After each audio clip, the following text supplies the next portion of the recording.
Жексенбінің бұл таңы жұмбақтың бір бұрышында еді. Ешқандай соғыс, ешқандай қауіп сезілмеген, мыңдаған сарбаз тәтті ұйқыда жатқан сәт. Бірақ секундта бұл жер тірі тозаққа айналды. Көктен төнген ажал құстары бірнеше сағаттың ішінде Американың мақтанышы болған Тынық мұхит флотын күлге айналдырды. 2400-ден астам адам тірідей өртеніп су түбіне кетті. Ресми тарих мұны Жапонияның тұтқиылдан жасаған, ақштың түсіне де кірмеген соққысы деп атайды. Бірақ бұл шынымен солай ма? Әлемдегі ең мықты барлау қызметі ақшқа қарай жүзіп келе жатқан тұтас бір армаданы қалай байқамай қалды? Вашингтонның құпия архивтерінде не жасырылған? Және ең бастысы, ақш президенті Франклин Рузвельт өз әскерін үлкен соғысқа кіру үшін әдейі құрбандыққа шалды ма?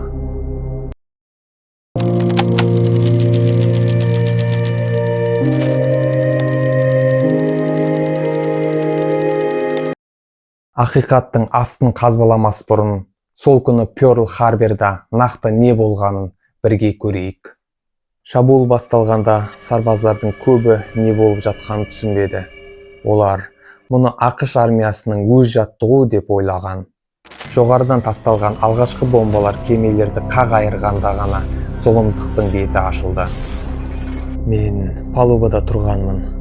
Кенет аспаннан біртүрлі ұшақтар көрінді. Олар өте төмен ұшты. Мен тіпті ұшқыштың бетін көре алдым. Ол маған қарап күлімсіреді де пулеметтен оқ жаудырды. Сол сәтте қасында тұрған досымның басы ұшып кетті. Мен өмірімде мұндай қорқынышты көрген емеспін. Кеме бірнеше минутта аударылып қалды. Біз мұнай араласқан мұздай суға секірдік. Су жанып жатты. Судың бетіндегі мұнай жанып жатты. Біз тірідей өртенбеу үшін су астымен жүзуге мәжбүр болдық.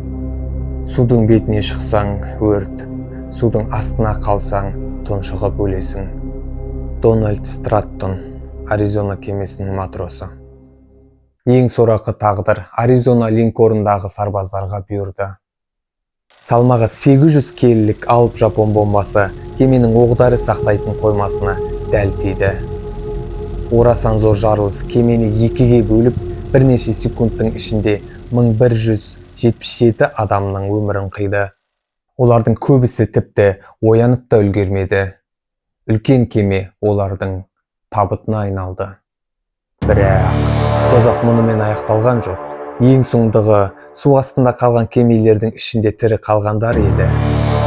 Батып кеткен Вестал және Западная Вирджиния кемелерінің ішінде ауа қалып қойған кішкентай бөлмелерде ондаған сарбаз қамалып қалды. Олар сырттағы құтқарушыларға естілсін деп кеменің болат қабырғаларын темірмен ұра бастады. Тоқ, тоқ, тоқ. Бұл дыбыс бүкіл портқа естіліп тұрды. Біз портта тұрдық. Су астынан батып кеткен кемелердің ішінен болатты ұрған дыбыстар шығып жатты. Олар бізді көмекке шақырды. Бірақ біз ештеңе істей алмадық. Кеменің қабырғасын автогенмен кесейін десек, ішіндегі қалдық газда жарылып, оларды тірідей өртеуі мүмкін еді. Біз судың жағасында тұрып, достарымыздың су астында қалай байы өліп жатқанын тыңдаумен болдық. Ол дыбыстар менің түсіме әлі күнге дейін кіреді. Олар 16 күн бойы, яғни 23 желтоқсанға дейін ұрды. Кейін біз кемені су бетіне шығарғанда 3 сарбаздың мәйітін таптық. Олардың қасында су ішетін құты және күндізбе жатты. Олар өле-өлгенше күндізбедегі күндерді сызып отырыпты. Мұндай үлкен алып қасіреттің қалайша алдын ала алмады?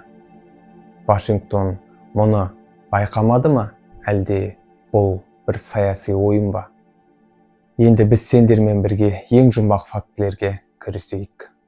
Пёрл-Харбор қасіретін зерттеген сайын тарихшылардың алдынан бір-біріне мүлдем қайшы келетін ақылға сыйымсыз сұрақтар шығады. Жапония, Гавай аралдарынан мыңдаған шақырым алыста жатқан мемлекет. Шабуыл жасау үшін оларға үлкен әскери флотты 6 авианосец, 2 линкор және ондаған қосымша кемелерді мұхит арқылы байқатпай алып өту керек болды. Бұл орасан зор армада, қалайша бұны ешкім байқамай қалды. Ресми нұсқа былай дейді: Жапон адмиралы Исороку Ямамото өте қулыққа басты. Ол кемелерге толық радио үнсіздік жариялады. Яғни, бірде-бір кеме эфирге шыққан жоқ, ешқандай сигнал берілмеді. Олар мұхиттың адам аяғы баспайтын, сауда кемелері жүрмейтін солтүстік бөлігімен жүзіп өтті. Бірақ бұл шындықтың тек бір жағы ғана еді. Салқын фактілерге жүгінейік. Шабуылдан бірнеше ай бұрын ақш-тың әскери барлау қызметі жапондықтардың қолданатын ең күрделі әскери шифрын, яғни пурпур, ағылшынша айтқанда purple кодын бұзып үлгерген болатын.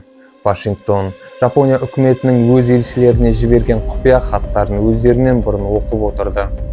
Шабуыл болардан бірнеше күн бұрын Вашингтонға Жапонияның ақш-пен дипломатиялық қарым-қатынасты толық үзеккан деген хабарламасы жетті. Әскери тілде бұл соғыстың басталуы деген сөз.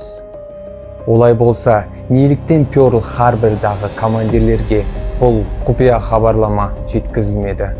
Оларға тек жалпылама түрде, яғни соғыс қаупі бар деген хабарлама ғана жетті.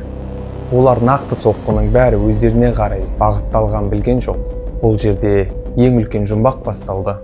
20 ғасырдағы соғыстардың тағдырын линкорлар емес авианосецтер шешетін. Ол кезде ақш-тың тынық мұхитындағы ең басты күші Лексингтон және Enterprise деп аталатын екі алып авианосеці болатын. Олар түнде де күндізде Пёрл Харборда тұруы тиіс еді. Бірақ мына кереметті қараңыз. Шабуылдан дәл бірнеше күн бұрын бұл екі маңызды кеме басқа аралдарға ұшақ жеткізу керек деген бұйрықпен базадан шығарылып жіберілді. Портта тек ескірген, соғыста үлкен рөл атқармайтын линкорлар ғана қалды.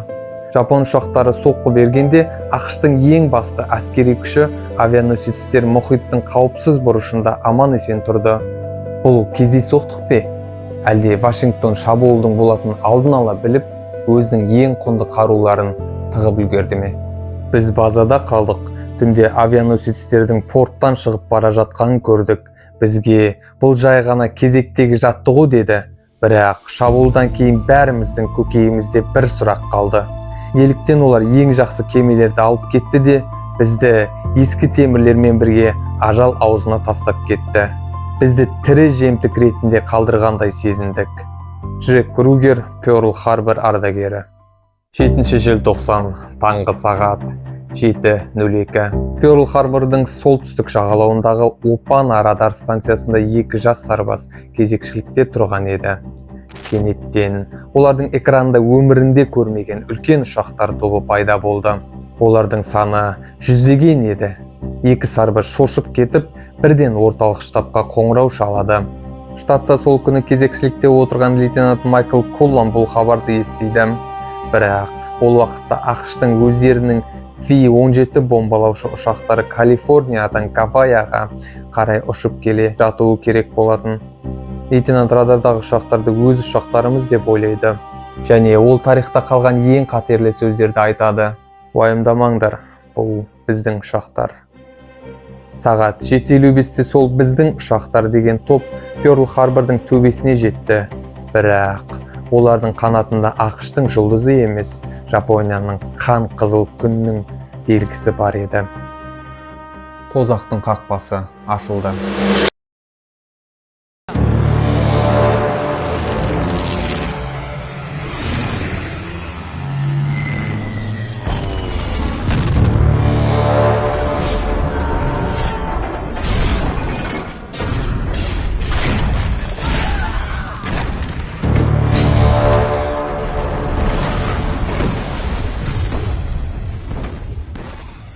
Енді ең басты сұраққа келейік. Франклин Рузвельтке бұл шабуыл не үшін керек болды? 1941 жылы Еуропада екінші дүниежүзілік соғыс сапылдап жатты. Гитлер бүкіл Еуропаны басып алды. Ұлыбританияның премьер-министрі Уинстон Черчилл күн сайын Рузвельтке хат жазып, ақш-тың соғысқа кіруін өтінді. Бірақ Рузвельттің қолы байлаулы еді. Неліктен? Себебі Америка халқы мен Конгресс соғысқа мүлде қарсы болды. Олар: бұл Европаның соғысы, біздің балаларымыз бөгде жерде қан төкпеу керек деген ұстанымда берік тұрды. Рузвельт соғысқа кіргісі келгенмен халықтың рұқсатсыз ештеңе істей алмады. Оған бүкіл Америка аяғына тік тұратын, соғыстан басқа амал қалмайтын орасан зор себеп керек болды. Пёрл-Харбор дәл сол себеп болып берді. Шабуылдың ертеңіне Рузвельт Конгресске шығып, бұл күнді масқаралық күні деп жариялады. Сол сәтте соғысқа қарсы болып келген миллиондаған американдықтар бір сәтте кек алу үшін әскери комиссариаттарға ағылды.